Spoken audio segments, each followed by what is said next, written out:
भावना व्यक्त करण्यासंदर्भाचा दुसरा जो मुद्दा आहे तो हा आहे, राग व्यक्त करणे पाप नाही, पण त्यावर नियंत्रण जे आहे ते असलं पाहिजे.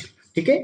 राग व्यक्त करणं हे काही नाहीये, पाप नाहीये, पण त्यावरती राग व्यक्त करणारा जो व्यक्ती आहे त्याच व्यक्तीचं त्याच्या रागावरती काय असलं पाहिजे, नियंत्रण असलं पाहिजे. पण आपण पाहतो की हल्ली हल्ली वर्तमान समयामध्ये अनेक लोक राग व्यक्त करत आहे. अनेक लोक राग व्यक्त करत आहे, परंतु जे लोक राग व्यक्त करत आहे ना, त्या लोकांचंच त्यांच्या रागावरती काय नाहीये, नियंत्रण नाहीये. आणि ज्या वेळेला जो व्यक्ती राग करतो त्याच व्यक्तीचं त्याच्या रागावरती नियंत्रण नसतं ना, तर त्या रागाच्या भरामध्ये तो अशा काही गोष्टी करून जातो ज्याचं रूपांतर पापामध्ये झालेलं आपल्याला पाहायला भेटतं. आणि आपल्याला पवित्र शास्त्रामध्ये ज्या वेळेला आपण उत्पत्तीचे पुस्तक वाचतो 6व्या अध्यायामध्ये, आपल्याला त्या ठिकाणी दोन भाऊ दिसून येतात. एक काईन आहे आणि एक हाबेल आहे.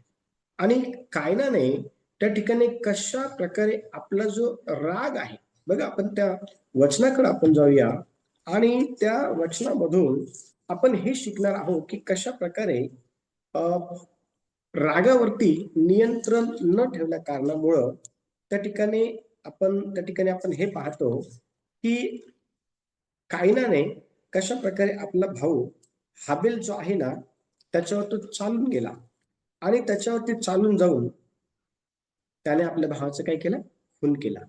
आपण ज्या वेळेला उत्तरचं पुस्तक 4था अध्याय आपण काढू आणि उत्तरच्या पुस्तकाच्या 4थ्या अध्यायामध्ये आपण पाहणार आहोत त्याचं 5वं वचन आपण 6वं वचन. तेव्हा परमेश्वर कायनाला म्हणाला, तू का संतापलास आणि तुझे तोंड का उतरले? Very good. आणि त्याचं 8वं वचन पण वाचा ब्रदर सुभाष. मग कायनाने त्याचा भाऊ हाबेल याच्याशी बोलणे झाले आणि असे झाले की ते शेतात असता कायनाने आपला भाऊ हाबेल याच्यावर चालून जाऊन त्याला ठार केले. Very good. आता बघा ह्या ठिकाणी आपण पाहतो की कायनाला त्या ठिकाणी भयंकररित्या संताप जो आहे तो आलेला होता आणि त्या संतापामुळं त्याचं जे तोंड आहे ते देखील उतरलेलं होतं आणि त्या संतापाने त्याला उकसवलं आपला भाऊ हाबेल याच्यावरती चालून जाण्याकरता. आणि बघा त्या ठिकाणी परमेश्वर देव अतिशय स्पष्टपणे ह्या सर्व गोष्टी होण्या अगोदर कायना बरोबर काय करते माहिती का, बोलत आहे. आणि कायनाला अतिशय स्पष्टपणे वचन 7 मध्ये एक महत्वाची गोष्ट काय करते माहिती का, सांगून त्याला सावध करते. ती गोष्ट कोणती पहा, वचन 7. तू बरे केलेस तर तुझी मुद्रा प्रसन्न होणार नाही काय? पण तू बरे केले नाहीस तर दाराशी पाप टपूनच आहे, त्याचा रोग तुझ्यावर आहे, याकरता तू त्याला दाबात ठेव. Very good. तू त्याला कशात ठेव, दाबात ठेव. म्हणजे लक्ष द्या, ह्या ठिकाणी संतापामध्ये ह्या ठिकाणी जे काही त्याचं तोंड उतरलेलं आहे त्या रागाच्या भरामध्ये, त्या संतापाच्या भरामध्ये काहीतरी विपरीत होऊ नये अशी देवाची त्या ठिकाणी इच्छा होती. काहीतरी विपरीत होऊ नये आणि त्या ठिकाणी विपरीत होऊ नये म्हणून देवाने कायनाला सावध देखील केलेलं आपल्याला पाहायला भेटतं. परंतु त्या ठिकाणी देवाचा जो सल्ला आहे ना तो कायनाने अमान्य केला आणि वचन 8 मध्ये असं म्हणत आहे की तो आपला भाऊ हाबेल ह्याच्यावरती चालून गेला आणि त्याने त्याला ठार केले. आता वचनामध्ये आपण हे वाचतो की कशा प्रकारे रागावरती नियंत्रण न ठेवल्या कारणामुळं एका भावाने दुसऱ्या भावाला ठार केलं. म्हणजे मला तुम्हाला ह्या संध्याकाळच्या वेळेला हे सांगायचं आहे चर्च की राग व्यक्त करणं पाप नाहीये. राग व्यक्त करणं पवित्र शास्त्रातून ज्यावेळेस आपण हे शिकण्याचा प्रयत्न करतो ना तर राग व्यक्त करणं हे पाप नाहीये, पण ते नियंत्रणामध्ये ठेवणं गरजेचं आहे तो राग. परंतु आज आपण पाहतो की अनेक लोक राग व्यक्त करतात, परंतु त्यांचा तो राग त्यांच्या नियंत्रणामध्ये नसल्या कारणामुळं त्या रागाच्या भरामध्ये ते असं काही विपरीत करून बसतात की ज्यामुळं त्या गोष्टी पाप अशा गणल्या जातात. बघा इफिसकरच्या पत्राच्या 4थ्या अध्यायाच्या 6व्या वचनामध्ये काय म्हटलेलं आहे पहा. इफिसकरचं पत्र 4था अध्याय आणि त्याचं 6वं वचन वाचण्यासाठी मदत करा. 26 वचन वाचा.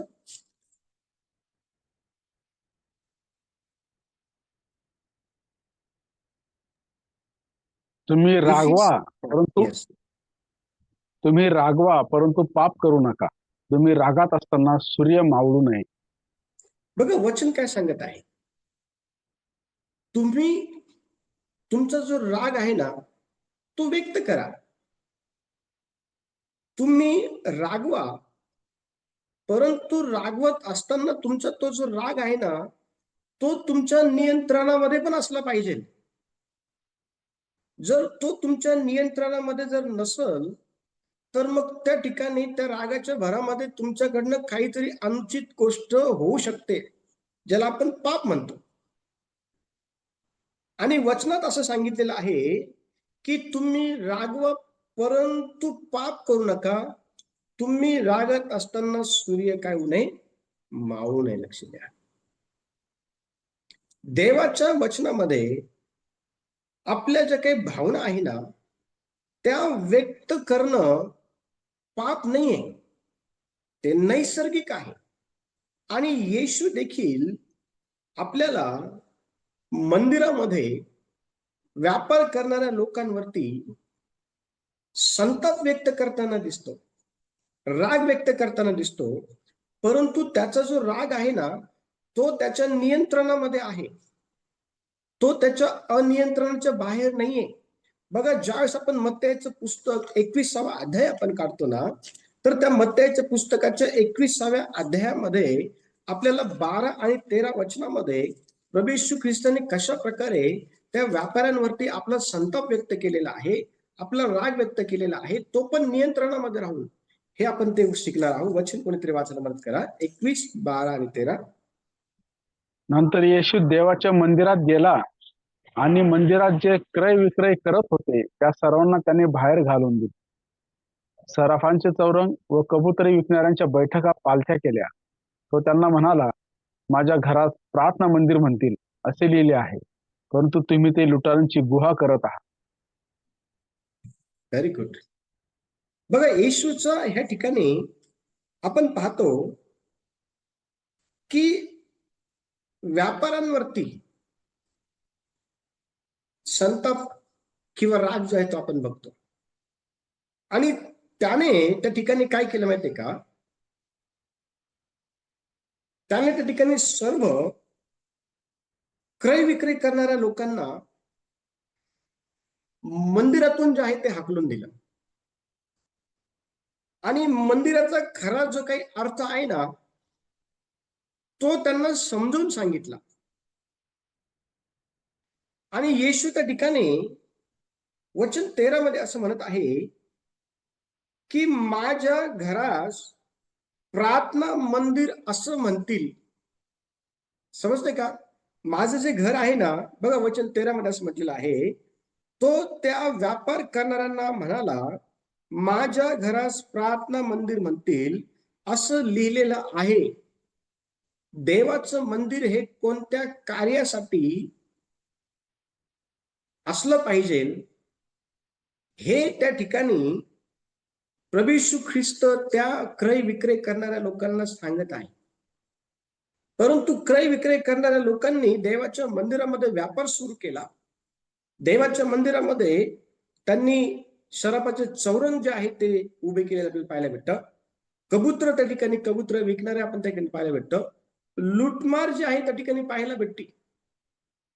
आणि ह्या सर्व गोष्टी ज्या अयोग्य आहे त्या योग्य करण्याच्या अनुषंगाने प्रभू येशू ख्रिस्ताने आपला जो राग आहे तो व्यक्त केलेला पाहायला भेटतो. परंतु तो राग व्यक्त करत असताना त्या रागावरती त्याचं नियंत्रण होतं. त्याला आलेला राग हा त्याच्या अनियंत्रणाच्या बाहेर नव्हता. लक्ष द्या, राग व्यक्त करणं पाप आहे का? नाही. केव्हा नाही ते? जर राग नियंत्रणामध्ये आहे तर. पण नियंत्रणाच्या बाहेर जर तुमचा राग जात आहे तर मग त्या ठिकाणी काहीतरी अनुचित गोष्ट तुमच्या रागाच्या साहाय्याने होऊ शकते आणि ते पाप आहे. आणि अशा प्रकारे तुम्ही राग व्यक्त करू नये ही देवाची आपल्याला काय माहिती का त्याच्या वचनातून समज आहे, किंवा हे देवाचं आपल्याला सांगणं आहे. त्याच्यातला जो पुढचा